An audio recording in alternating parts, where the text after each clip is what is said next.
When sailors describe a storm that no sailor can navigate, they call it a perfect storm, not because it is perfect in the sense of ideal, but because it is perfect in the combination of factors.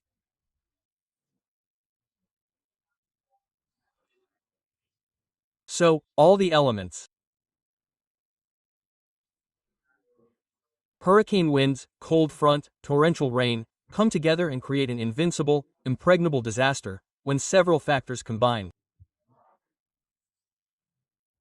And this word goes to those who have asked themselves this question in recent months. I don't know what worse thing could happen to me. I am already hardened by pain, tired of suffering. Our souls and hearts have no rest, and we feel that we will not be able to deal with so many crises, with so many attacks, with so many furious and foamy waves that come against our lives. Quote, Paul, the apostle, has a word for those of us who are or are living in that situation. He says, and the peace of God, the Church of Philippi 4-7 says, and the peace of God, which surpasses all understanding, will guard your heart and your minds in Christ Jesus. Now let's situate ourselves in time and place. When Paul wrote this episode, he wrote this text, he had just emerged from a storm in the Mediterranean. He had boarded a ship in Caesarea bound for Italy. The word says in Acts that he was traveling with Luke and also a brother from Thessalonica named Aristarchus. They were traveling on a ship that had prisoners, whose final destination was surely the Roman Colosseum. They docked in Sidon, changed ships to an Egyptian ship that was transporting grain, and set sail to find another port. They had a hard time reaching that other port. The Bible tells us that the winds began to blow mercilessly. The writer says, with difficulty we reached a place called Good Havens, which was not good at all because the word says that ships could not spend the night there. At that time, the Egyptian grain ship that brought Paul was about 100 feet long. It weighed about 1,000 tons, but it was not designed to navigate well in storms in Middle Eastern times. History books tell us this. There is an old book that describes the dangers of sailing at that time of year, and it says, there is very poor natural light in winter, long nights. Go ahead, imagine what it's like to be on one of those boats. Very poor natural light during the day, as if there were a constant fog, right? On top of that, long, very long nights that never end. Dense, poor cloud cover. Visibility, meaning you can't see anything. Winds, rain, and snow are doubly strong. And Pablo, who knew what winter sailing is like, when they're in good ports, tells the guys on the boat, including the captain and bosun, the second in command, let's not go out because we're going to endanger the boat, what's inside, our lives. It's not good to sail here. But none of the crew wanted to stay overnight in good ports that had nothing good about them. They said, we're not going to stay here, we're going to go out anyway. The captain did not listen to Paul, he ignored the apostles' warnings, because to the captain Paul was nothing more than a Jewish preacher. So he said, what does this man know about sailing? And it says in Acts 27-1, so they weighed anchor and set sail for another port. And there, the word describes that not long after, days later, the ship ran into a strong wind called Euroclydon, a fierce wind from the north and east. A difficult ship to navigate, 100 feet long, 1,000 tons, and an impatient crew that did not want to stay overnight on safe ground, and they are converging in a perfect storm. I can't find another episode in the scriptures that reflects so much what we sometimes have to go through in life. First, we lose visibility, our destination, our vision. It's been years since we've dreamed, since we've had visions, since we've said, I have hope that good things are going to happen. Then we feel a coldness in our soul, metaphorically speaking, a feeling of emptiness, of disdain. We feel anxiety. Added to that is the fact that we don't feel like talking to anyone. We just want the sun to come out. All the elements come together to make us feel sad. We say, if I had to deal with the lack of vision, of visibility, I could, but that's on top of the cold and the storm and the snow. I always insist, individually we would cope, we would be strong to face whatever comes, but those elements when they come together collectively are formidable and make it impossible for us to fight. You are impatient, you want to get out, you can't handle so many fronts at once. So let's go back to the story of Paul's shipwreck or the alleged shipwreck of Paul. Verse 20 of Acts 27 says, it sounds like a death sentence. It says, for many days passed without the sun or the stars appearing. 14 days without sun or stars, at night with clouds all the time. As the storm continued to rage for 14 days, 2 weeks.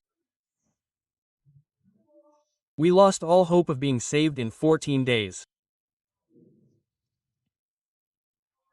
14 days without sun at sea takes away your hope of living. 14 months without sun in a marriage takes away your hope of continuing. 14 years without sun in a business, in a company or in a country, takes away your desire to dream, whether it be days, months, years or hours, it takes away any vestige of thinking that you are going to get ahead. 14 days of tossing and turning, the ocean rumbled, splashed, roared, the sailors surrendered. And when the sailors surrendered, Acts says that they threw away all their energy, they threw everything, they lightened the ship, because the ship was heavier. Every time it seemed like it was going to capsize like this, it seemed that if it capsized completely, everyone would drown. They said, let's lighten this ship so that it may be more like a nutshell than a heavy ship. They threw everything they had, barrels, food, wine, everything on top of the ship into the sea. Then they anchored it, but it says that the sea tossed the ship for 14 days so that no anchor could hold it. And then the sailors said, we are going to die. And when the sailors gave up, Paul is going to speak. Paul, since it had been a long time since we had eaten, says Acts chapter 27 verse 21. It would have been good if you had listened to me. There comes the spirit of every mother. I told you.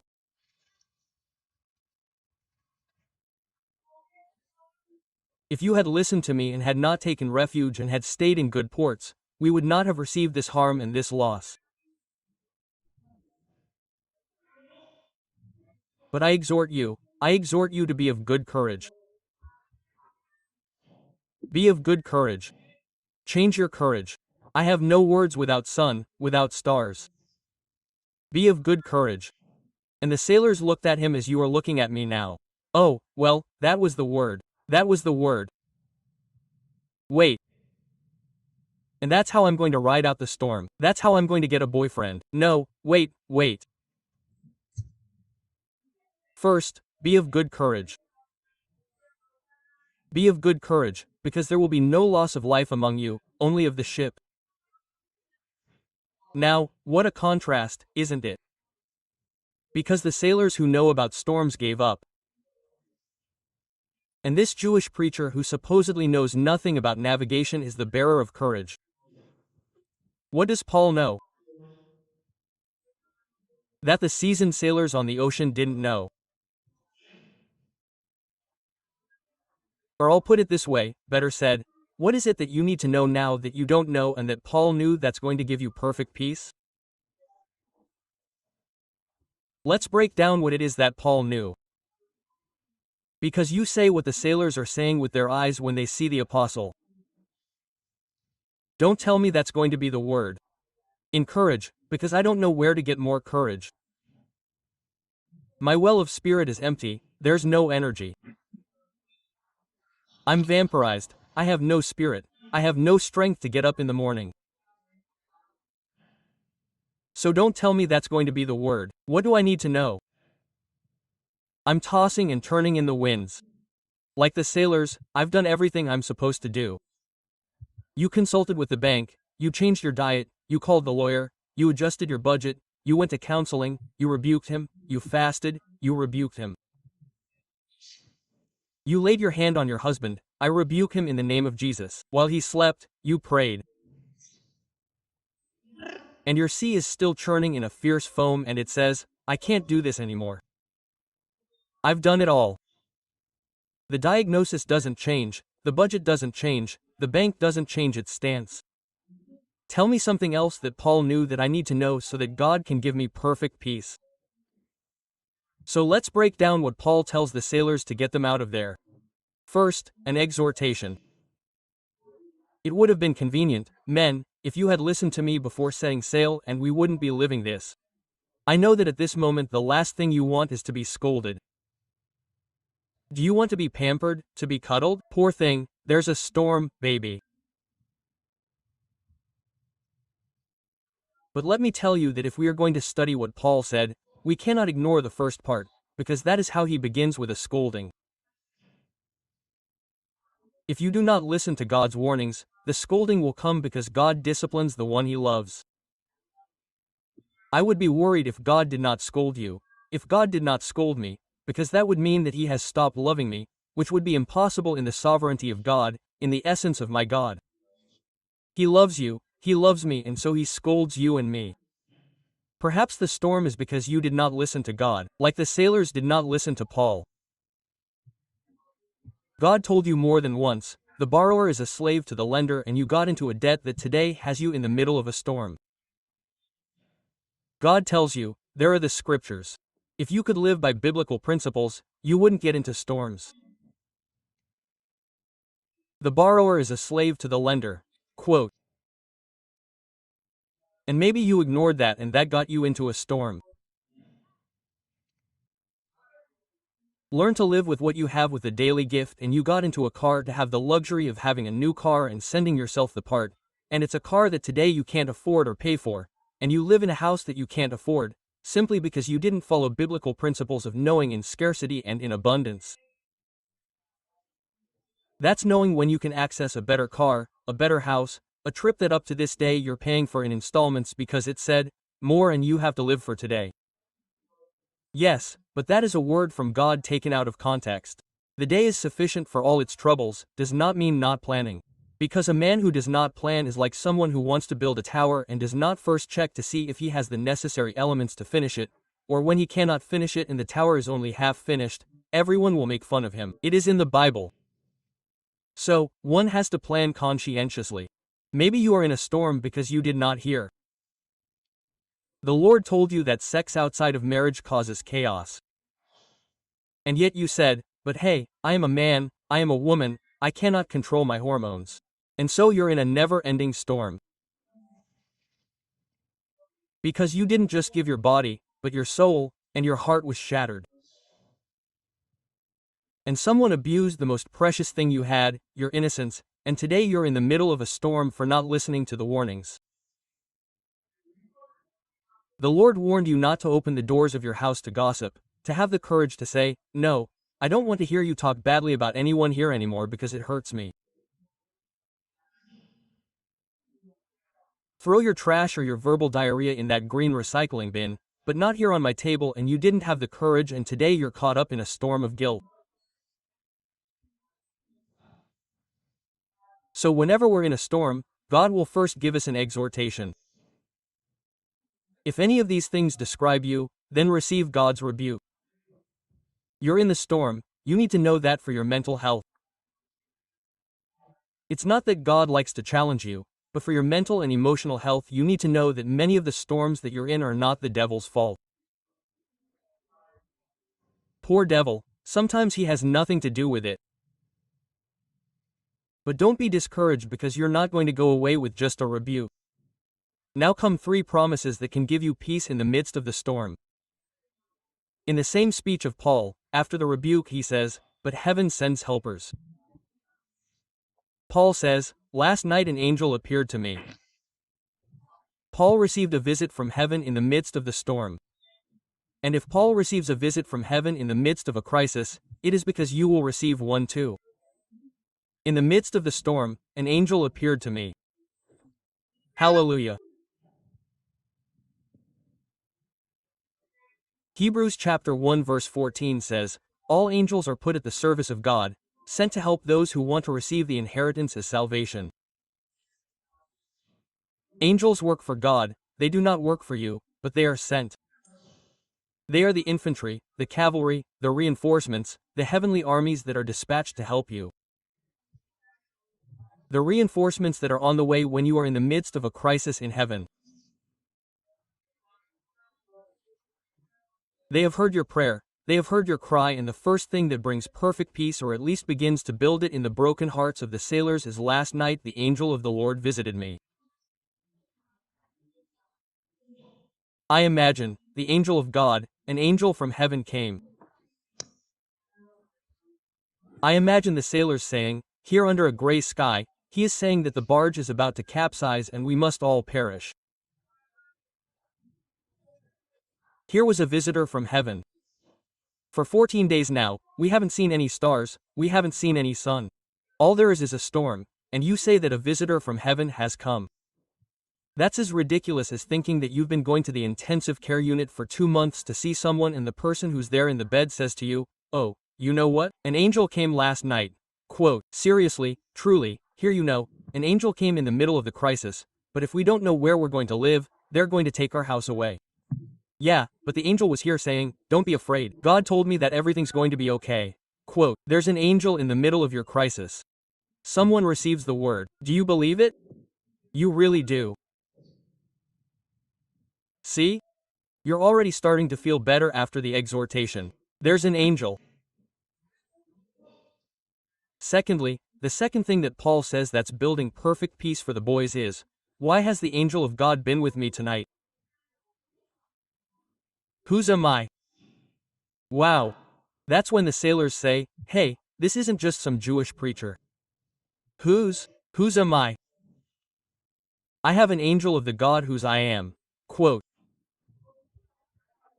when you're going to send one of your little children off to camp, to wherever, to school, to a field trip, you always have to sign forms that you're the responsible person. And I believe that when God allows you to go into a storm, he signs a form where he puts his name, and he guarantees that in spite of the storms you're going to get to his port safe and sound. You're going to get there because you're his son and he's your father. You're no longer a slave, but you're a son, because God has made you an heir. Do you believe that? Do you or not? The God whose I am. So the God whose I am, heaven has a place for you. Isn't that fascinating? Then he says, "The angel of God has been with me tonight. Whose am I and whom do I serve?" Quote, who do I serve? Paul. God told Paul to take the gospel to Rome, and he hadn't finished his mission yet. So Paul knew he couldn't die. Paul said, "I can't die. Because when God took me up on this journey, he said, 'Are you going to take the gospel to Rome?'" It's not that God changed his plans now. And since I have a mission, the ship can't sink. And I want you to know this, even though it may seem childish, you are not going to live one day less than the days that God has already planned. It seems silly, but I want you to chew on it and say it. You are not going to live one day less than the days that God has already planned for you to live. The word says in Psalm chapter 139 verse 16, "I had not lived a single day when you had decided how long I was going to live and you had written it down in your book." The only thing that you and I can do is change the quality of your days and my days, but not the quantity. The messages that God brings every Sunday here are to change your quality of life until Christ comes, but not the quantity. It is not up to us to change the quantity. God knows how many days you are going to live, and God has a job for you. If God has a job for you, he will keep you alive until you do it. I promise you that the waters will not drown you, it says. God, I'm going to get you out of there. It's a process. You don't die in the storm. You don't sink, you don't end up drowning. Your days receive it.